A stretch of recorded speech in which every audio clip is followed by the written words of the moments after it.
Welcome back after the break. तो हस्बे वादा अब हम बात करने जा रहे हैं एक दिलचस्प इम्तिजाज पे कि नमाज पढ़ने से किस किस किस्म की एक्सरसाइजेस हो सकती हैं, जिस्मानी क्या फ़वाइद हैं, और ये हम बात करेंगे अपने फेवरेट सेगमेंट में जिसका नाम है हेल्थ एंड फिटनेस।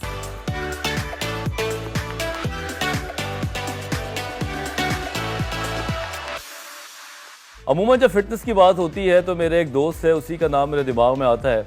मैंने कहा थोड़ा सा इसको तंग करूँ रमज़ान में और इनसे भी पूछा जाए कि कैसे रमज़ान गुजर रहे हैं, कहीं ज़्यादा खाना पीना तो नहीं हो रहा या एक्सरसाइज छोड़ दी।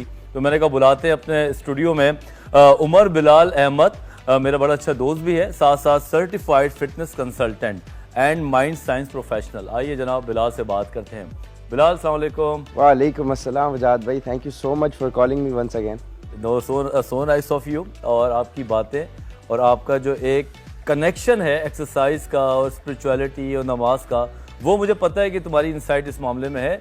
That's why specially ask my team to bring him up, और माशाल्लाह से यहाँ पे। थैंक यू जनाब कैसे चल रहे हैं रमजान? अल्हम्दुलिल्लाह बहुत अच्छे, बहुत फर्स्ट क्लास। एंजॉय कर रहे हैं, लूट रहे हैं नेमतों को? लूट रहे नेमतों को। देखें आप, दाढ़ी भी बड़ी हुई है तो अल्हम्दुलिल्लाह उसके असरात, रमज़ान के बाबरकत महीने के असरात भी अल्हम्दुलिल्लाह।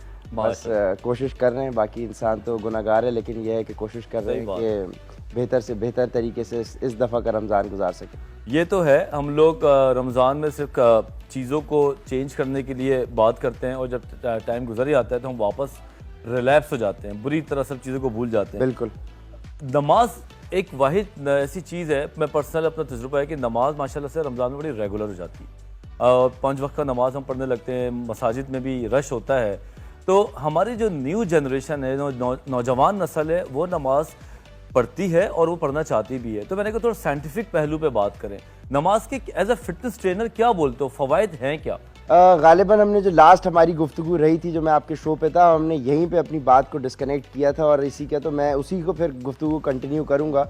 मैं इनफैक्ट अपने एक्सपीरियंस से ही आपके साथ डिस्कस कर सकता हूँ, with my experience of my 15,000 plus clients जिनके साथ मैंने काम किया है, जिनके साथ मैं काम कर रहा हूँ। उस बेसिस पे मैं आपको ये बता सकता हूँ कि मेरे 60% क्लाइंट्स, 60 to 70% क्लाइंट्स जो एक्सरसाइज नहीं कर सकती, वो ख़वातीन जो कहती हैं हमारे पास एक्सरसाइज करने का टाइम ही नहीं है और लोग चिढ़ते हैं एक्सरसाइज से, मैंने उनको अल्हम्दुलिल्लाह ये रेकमेंड किया कि आप लोग कुछ ना करें, अगर आप लोग सिर्फ एक काम कर सकते हैं और वो चूँकि फ़र्ज़ भी है, और अगर आप वो काम ये है कि 5 वक्त की आप नमाज पढ़ लें तो अल्हम्दुलिल्लाह आपको एक्सरसाइज करने की ज़रूरत नहीं पड़ेगी। तो उससे बहुत सारे एडवांटेजेस हैं, मतलब स्पिरिचुअल बेनिफिट्स नमाज के अलग हैं अल्हम्दुलिल्लाह और उसके फिजिकल बेनिफिट्स अलग हैं। स्पिरिचुअलिटी के ऊपर हम बात करें तो वो डिबेट हमारी एक लंबी हो जाएगी, लेकिन मैं समझ रहा हूँ कि ये हेल्थ एंड फिटनेस का सेगमेंट है तो हम इसको अगर फिजिकलिटी के ऊपर रखेंगे तो वो चीज़ हमारी और है। जैसे कि एक बंदा नमाज पढ़ रहा है, बिल्कुल, उसको 20-25 दिन हो गया या महीना हो गया,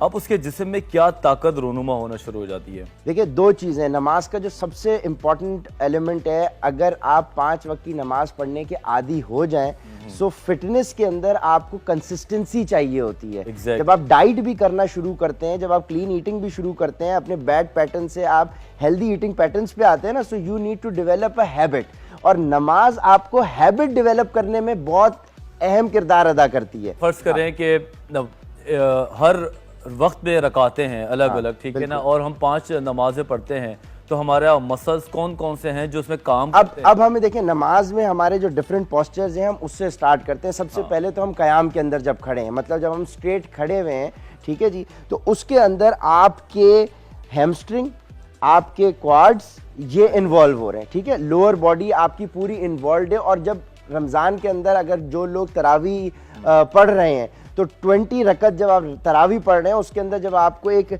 अच्छे टाइम के लिए खड़ा होना है, तकरीबन घंटा सवा घंटे की तरावी का टाइम पीरियड होता है अप्रॉक्सीमेटली ऑन एवरेज, तो उसमें आपकी ये जो हैमस्ट्रिंग है और लोअर है ये आपका बहुत अच्छा इन्वॉल्व रहता है और ये स्ट्रेंथन होता है। स्टडीज है, वेस्टर्न स्टडीज भी ये है कि ख़वातीन ऑस्टियोपोरोसिस के, जिन लोगों को आर्थराइटिस की प्रॉब्लम थी, घुटनों की प्रॉब्लम थी, उन्होंने तरावी के जो 30 डेज कंप्लीट किए तो उसके बाद उन ओल्ड एज ख़वातीन में, उन ओल्ड एज हजरात के अंदर वो प्रॉब्लम उनकी गायब हो गई। उसकी रीज़न ये भी है कि जब हम क़याम के अंदर हैं, एक तो हमारी बॉडी स्ट्रेट अप खड़ी है, ٹھیک ہے. ہم نے دیکھا بھی ہے کہ جب ہم بگنرز کو یوں کر کے جو ہم کرواتے ہیں تو ہم کہتے ہیں اب میں اسی طرف جا رہا ہوں. دیکھیں یہ تو ہماری قیام کی پوزیشن ہو گئی. اس کے بعد آپ کو جب آپ رکوع کی پوزیشن میں جاتے ہیں تو آپ کا جو لوور آپ کا جو اپر ہے وہ آپ کی پوری سپائن کے ساتھ نیچے 90 ڈگری اینگل بنتا ہے. اس میں آپ کا ایڈوانٹیج یہ ہوتا ہے کہ جب آپ اپنا سر نیچے کی طرف کرتے ہیں, دیکھیں جب بھی آپ زمین کی طرف اپنا فیس کریں گے, جو بھی آپ کا باڈی پارٹ آپ کو زمین کو فیس کر رہا ہوگا, گریوٹی کو فیس کر رہا ہوگا, تو گریوٹی آپ کے خون کے فلو کو زمین کی طرف کرتی ہے. اب جب آپ رکوع کی پوزیشن میں 90 ڈگری پہ جاتے ہیں تو عموماً ہم لوگ جب نارمل اپنا کوئی بھی روٹین ہے تو ہمارا سر سیدھا ہوتا ہے, ٹھیک ہے. اب جب ہم رکوع کی پوزیشن میں گئے تو ہمارا جو سر ہے وہ گریوٹی زمین کی طرف جا رہا ہے, تو ہمارا بلڈ فلو جو ہے وہ ہمارے برین کو جائے گا. برین کو زیادہ بلڈ فلو جاتا ہے. جب برین کو آپ کے بلڈ فلو زیادہ جائے گا تو آپ کو پتا ہے کہ ہمارا برین جو ہے وہ ہمارا سینٹرل پروسیسنگ یونٹ ہے, تو وہ فریشن اپ رہتا ہے. اور جب ہمارا سی پی یو فریشن اپ رہتا ہے تو اوور آل پوری باڈی ہماری فریشن اپ رہتی ہے. ہمیں پتہ ہونا چاہیے کہ ہمیں کیا چاہیے. بے شک نماز ہو گیا یا عبادات ہو گئی, یہ اللہ تعالیٰ نے ہمارے لیے بنایا ہے, لیکن ایز اے ڈاکٹر میں بھی یہ بات کو مانتا ہوں کہ کسی حد تک ایکسرسائز اور میڈیٹیشن اسی چیز میں ہے. ابھی ہم نے بات کی, اب ہم بات کریں گے سجدہ اور مزید جو ایکسرسائز کے پوسچرز ہیں اس میں کیا کیا فائدے ہیں. چھوٹے سے بریک کے بعد آپ سے گزارش ہے کہیں نہیں جائیے گا.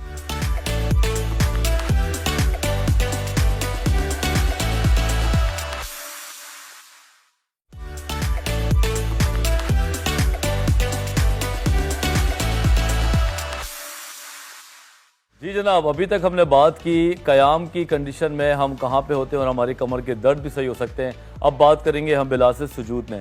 جب ہم سجدے میں جاتے ہیں اور ہم نے ایسی کئی ایکسرسائز دیکھی ہیں, یوگا کی پوزیشن بھی یہی ہے, کیا فوائد ہیں سجود کے؟ فوائد آپ اس طرح سے سمجھیں, آپ کے انوائرمنٹ میں, آپ کے ایٹماسفیئر میں کافی الیکٹرو میگنیٹک الیکٹروسٹیٹک ویوز ہوتی ہیں جن سے ہم پورا دن انکاؤنٹر کر رہے ہوتے ہیں. تو سجود کا ایلیمنٹ سائنس آج پروف کرتی ہے کہ پورے دن میں جو آپ کے انوائرمنٹ سے آپ نیگیٹو الیکٹروسٹیٹک ویوز آپ کا برین ایبزارب کر رہا ہے, جب آپ اپنا ماتھا, یہ پیشانی, جب آپ اس کو زمین پہ لگاتے ہیں تو وہ ساری زمین آپ کی الیکٹروسٹیٹک ویوز کھینچ لیتی ہے. جس طرح سے پلگ ہوتا ہے نا الیکٹریسٹی کا, اور اس کے اندر ایک ارتھ کے لیے ایک پوائنٹ ہوتا ہے جو موٹا والا پوائنٹ ہوتا ہے, تو سمجھیں کہ یہ ہماری باڈی کا ارتھ ہے. ہم جب اس سجدہ کرتے ہیں تو جو بھی نیگیٹو ریز, جو بھی الیکٹروسٹیٹک نیگیٹو ویوز ہماری پورے دن میں ہماری باڈی میں جاری ہوتی ہیں وہ ہم ارتھ کو دے دیتے ہیں کہ ارتھ ایبزارب کر لے. ٹھیک ہے, جس طرح سے آکسیجن ہم لوگ ایکزیل کرتے ہیں, کاربن ڈائی آکسائڈ, اور پودے لیتے ہیں, پودے کاربن ڈائی آکسائڈ لے رہے ہیں اور وہ آپ کو آکسیجن آپ ان سے لے رہے ہیں. ٹھیک ہے, تو بالکل اللہ نے آپ کا سسٹم اس طرح سے بنایا ہے.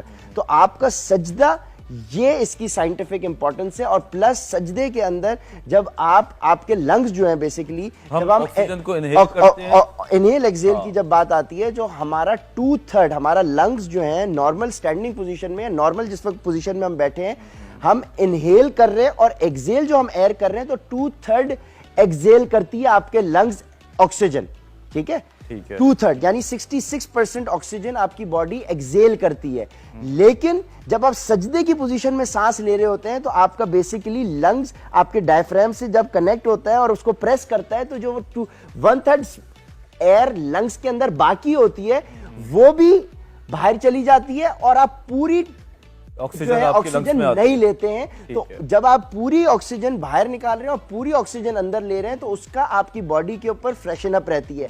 پلس جب آپ سجدے کی پوزیشن میں جاتے ہیں تو بلڈ فلو آپ کا رکوع کے مقابلے میں سجدے میں فیس کی پوزیشن میں, ہیڈ میں اور زیادہ بڑھ جاتا ہے. تو جن لوگوں کو پمپلز کا پرابلم ہے, جن لوگوں کو سائنس کا پرابلم ہے, جن لوگوں کو سر کے درد کا پرابلم ہے, اگر وہ سجود اپنے لمبے کریں اور ان کی واقعی میں انٹینسٹی وہ اور ان کی نیت ویسی ہے, تو ٹرسٹ می سر کا درد, سائنس کی پرابلم, پمپلز اور آپ کے فیس کے اوپر جتنی بھی پرابلمز ہیں یہ حل ہو جائیں گی. کیونکہ یہ پرابلمز ہوتی اس وجہ سے ہیں کہ آپ کے فیس کے اوپر فیٹ کنزیوم جو آپ ڈائٹ کے اندر کر رہے ہوتے ہیں اس سے آپ کے پورز بلاک ہو جاتے ہیں, بلڈ کا فلو نہیں ہوتا. تو سجدے کی پوزیشن میں آپ کا بلڈ کا فلو چہرے میں بڑھ جاتا ہے, جس وجہ سے آپ کی باڈی کا آپ کا فریش بھی فریشن آپ کو نظر آئے گا. ٹھیک ہے, تو اتنا امپورٹنٹ ہے. اور پھر جب ہم اتحیات کی پوزیشن کے اندر آ جاتے ہیں تو ہمارے کوارڈز, ہمارے ہیمسٹرنگ انوالوڈ ہو جاتے ہیں, اور کوئی بھی دنیا کی ایکسرسائز نہیں ہے جو آپ کے پاؤں کی چھوٹی انگلی کو انوالو کرے.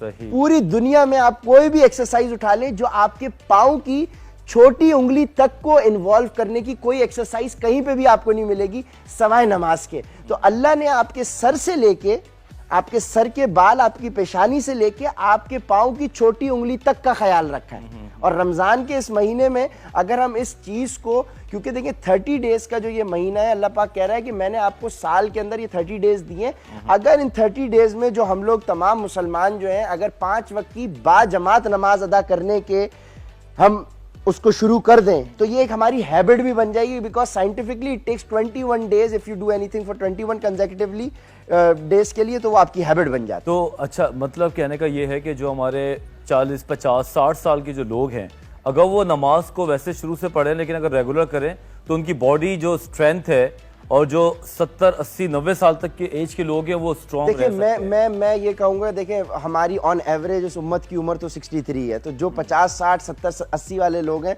ये तो अल्हम्दुलिल्लाह देखें 60 प्लस लोग तो वो बोनस में है इस वक्त. ठीक है, on in short, in clear words, वो लोग बोनस में अल्लाह की तरफ से. अगर हमारी टारगेट मार्केट जो मैं समझता हूँ, हमें ये मैसेज यंगस्टर्स को देना है. ठीक है, जो अपनी जिंदगी स्टार्ट कर रहे हैं, अगर वो स्पिरिचुअल बेनिफिट नमाज के नहीं समझ रहे, तो वो उसके फिजिकल बेनिफिट समझ कम से कम जो उनसे रिलेट डायरेक्ट कर. मैं इसके ऊपर, रमजान का बाबरकत महीना है, मैं इसके ऊपर आपको एक हदीस सुनाऊं. हदीस तो ला तादाद है नमाज से रिलेटेड, लेकिन एक हदीस जिसको जब मैंने सुना, जब हमारे वालिद साहब ने, वालिद मरहूम ने जब हमें ये बचपन में ये चीज़ बताई, तो वो दिन है, आज का दिन है, अल्हम्दुलिल्लाह हमारी कोशिश है कि नमाज ना छूटे. क्या बात. और वो हदीस ये है, हदीस का मतलब हुजूर पाक सल्लल्लाहु अलैहि वसल्लम ने ये फरमाया कि बदतरीन चोर वो शख्स है, साहबा बैठे थे, उन्होंने हुजूर पाक सल्लल्लाहु अलैहि वसल्लम ने फरमाया बदतरीन चोर वो शख्स है जो नमाज का चोर है. तो साहबा ने पूछा, या रसूलल्लाह नमाज में कैसी चोरी, नमाज से चोर से क्या मुराद? तो उन्होंने हुजूर पाक सल्लल्लाहु अलैहि वसल्लम ने फरमाया वो शख्स जो नमाज को तेज तेज पढ़े, जो अरकान जो है नमाज के वो जल्दी जल्दी अदा करे. आज आपने मस्जिद में अगर आप जाएं, किसी को हम पॉइंट नहीं कर रहे, लेकिन just for the sake of discussion and learning, हम लोग सजदे डींगे मारते हैं, जैसे डंग मारता है ना मच्छर, आके डंग मार के चला जाता है, तो हम लोग सजदा ऐसे कर रहे होते हैं जब जैसे हम अल्लाह के ऊपर एहसान कर रहे हैं. ट्रस्ट मी, हमें नमाज की जरूरत है, अल्लाह को हमारी नमाज की जरूरत नहीं है. तो और उससे हमें अपने वो शख्स, अल्लाह के नबी ने फरमाया बदतरीन चोर वो शख्स है जो नमाज का चोर है. यानी नमाज पढ़ रहा है और तेज पढ़ रहा है, तो अल्लाह के नबी ने उसको चोर कहा. तो अब आप ये समझें, जो नमाज पढ़ ही नहीं रहा सिरे से, तो वो किस कैटेगरी में आएगा. एक ये हदीस. दूसरी हदीस मैं ये लाजमी सुनाना चाहूंगा, मुझे आप टाइम दें. अल्लाह के नबी ने ये भी फरमाया, साहबा बैठे थे, अल्लाह के नबी ने फरमाया बगैर किसी उज़र के, बगैर किसी उज़र से मुराद किसी प्रॉब्लम के, किसी फिजिकल प्रॉब्लम के, अगर कोई मर्द घर के ऊपर नमाज पढ़ता है, और अगर मुझे इनकी औरतों का और इनके बच्चों का ख्याल ना होता, तो मैं जवानों को हुक्म देता कि वो इनके घरों को जाके आग लगा दें. हमें अल्लाह के नबी की सिर्फ वो प्यार मोहब्बत वाली आदीस सुनाई जाती हैं. अनफॉर्चुनेटली हमें वो सख्त पहलू भी हमें देखना है जो अल्लाह के नबी ने जिन चीज़ों की सख्ती से ताकीद की. जनाब, आपने देखा कि बिलाल ने फिजिकल बेनिफिट्स बताने के साथ साथ कुछ ऐसी बातें भी बताई कि जो हमारे बेसिकली मज़हब से ताल्लुक़ रखती हैं.